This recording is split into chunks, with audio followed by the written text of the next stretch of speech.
Bonjour, je vous propose maintenant la correction de l'exercice 3 du baccalauréat du Liban du 31 mai 2016. Exercice sur les fonctions, et comme d'habitude, je vous laisse faire tout seul. Et quand vous aurez jugé que vous avez tout fait ce que vous pouviez, vous allez voir le corrigé qui va s'afficher tout de suite. Voilà, première question. Donc on vous demande d'étudier le sens de variation d'une fonction sur un intervalle donné 0,1. Donc il y a deux méthodes. En général, au bac, on a tendance à faire des dérivés. C'est ce qu'on va faire là tout de suite. Alors, on va quand même justifier que la fonction est dérivable assez rapidement.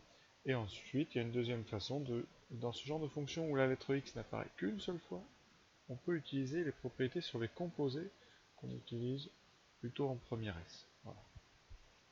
Donc, je suis parti pour la dérivée. Alors déjà, premièrement, est-ce que f est dérivable?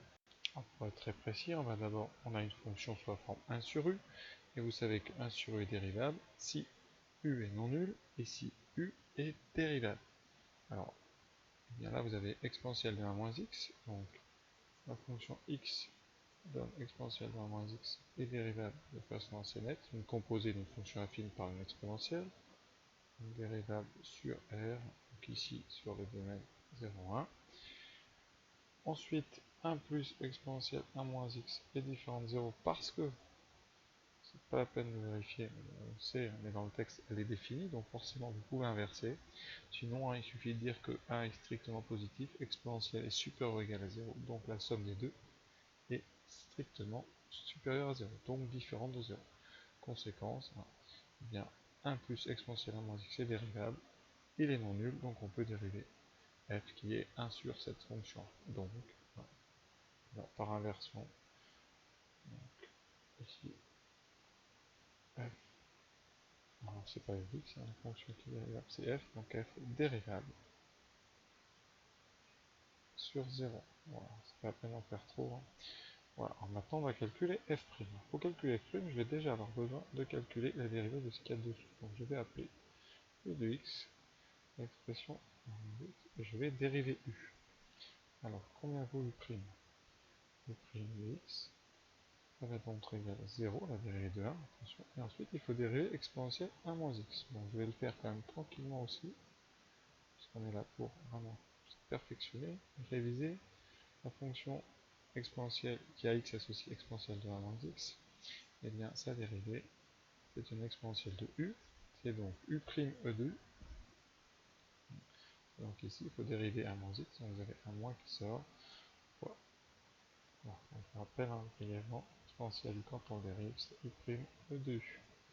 Et la deuxième qu'on va utiliser aujourd'hui, c'est donc 1 sur u, et la dérivée, quand elle est dérivable, c'est moins u' sur u carré. Voilà, avec tout ça, on obtient donc f' de x, ça fait moins u'. Ici, u', j'ai pas fini, donc là, ça donne donc moins exponentielle moins x, voilà, donc moins exponentielle moins 1 sur x, alors il y a le moins de la formule ici, vous voyez, ce moins là, et le moins qui est apparu quand on a dérivé un moins x, voilà, et tout ça divisé par 1 plus exponentielle 1 moins x, le tout carré.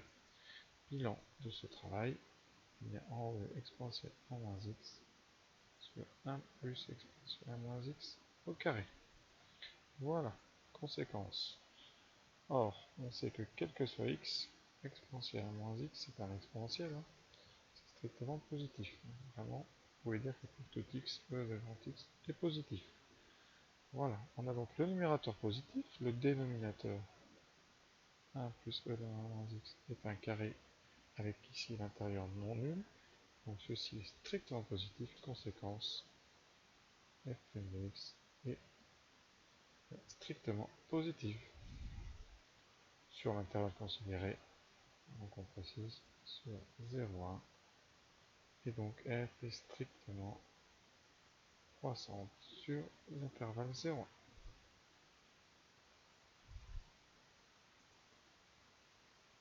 Voilà, une dérivée, hein, intéressante d'ailleurs. Donc maintenant je vais juste vous expliquer rapidement comment on aurait pu faire avec des composés. Alors avec des composés ça se passe comme ça, donc on part de x, x donne x est strictement croissant, on va faire du strict, je n'écris pas strict à chaque fois, mais là, Donc la fonction x donne 1 moins x est strictement décroissante. On compose par un exponentiel. Quand on a, voilà, vous savez que l'exponentiel est strictement croissant, par composition des deux, x donne exponentielle de 1 moins x et donc décroissante. Quand on compose deux fonctions de variation différentes, ici on obtient une fonction décroissante. Ensuite on ajoute 1, donc là il n'y a rien à dire. Quand on ajoute 1 graphiquement, ça remonte juste la courbe, donc les variations ne changent pas. Et ensuite on inverse, c'est-à-dire que vous composez ça avec la fonction 1 sur x, qui elle est décroissante. Donc vous composez deux fonctions décroissantes, ça veut dire que x donne 1 sur 1 plus e de 1 moins x, et donc croissante. Voilà. Je rappelle que quand on utilise, ici vous utilisez exponentielle de x, eh bien ça, elle conserve l'ordre.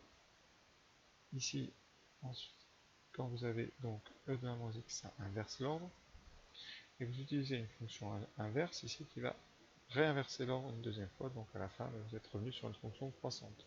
Donc pour résumer, au début x est croissant, 1 moins x est décroissant, e de 1 moins x reste décroissant, donc l'exponentielle conserve l'ordre, 1 plus e de 1 moins x reste donc décroissant, et ensuite on met ça à l'intérieur d'une inverse qui va changer le sens, et donc elle redevient croissante. Voilà, c'est une façon de faire difficile à rédiger, donc je ne vous le conseille pas du tout, mais voilà comment on pourrait faire vraiment sans les dérivés.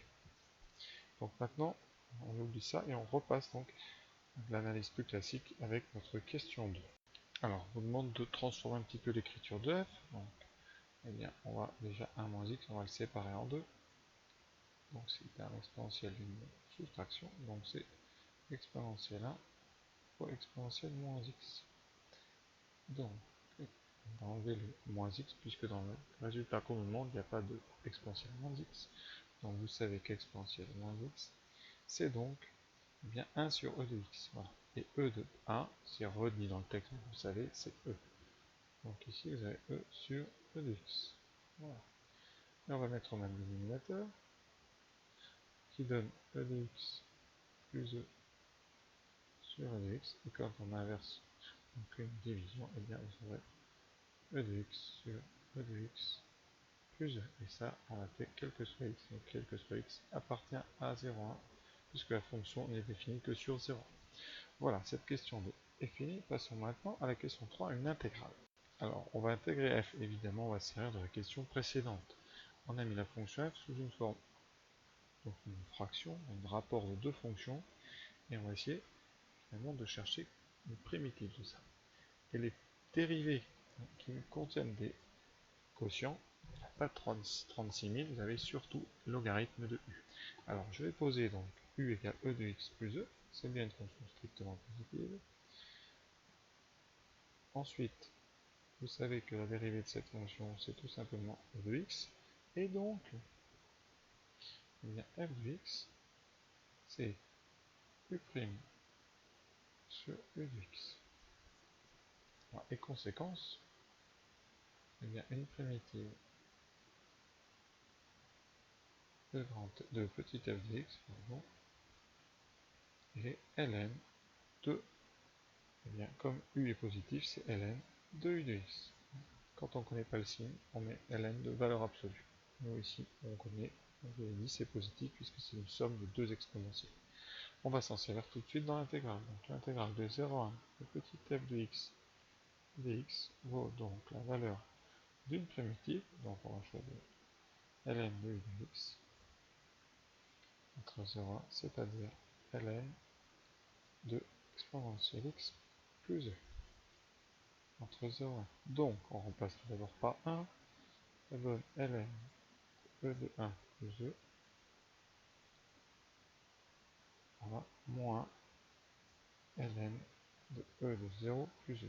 Voilà, j'ai mis beaucoup de parenthèses, mais on va en enlever quand même quelques-unes. Ça nous donne ln de 2 fois e, puisque e1, je répète, e1 c'est e, et ici ln de e de 0, ça fait donc moins ln de 1 plus e. Voilà. Et là, on va utiliser une des formules qui permet de séparer quand on a un logarithme d'un produit. Donc logarithme de 2 E, c'est logarithme de 2 plus ln de E, moins ln de 1 plus 2. Ah, je rappelle, je vais le mettre en rouge, hein, ici. Pour tout AB strictement positif, ln de AB égale ln de A plus ln de B. Et une deuxième chose, ln de E est égal à 1. Conséquence, et bien ici on trouve donc ln de 2, on va mettre des parenthèses pour avoir le même résultat que dans le texte, plus logarithme de 1, moins ln de 1 plus i. Voilà, c'est bien ce qu'il fallait démontrer, c'est que voilà. On peut maintenant passer à la partie B.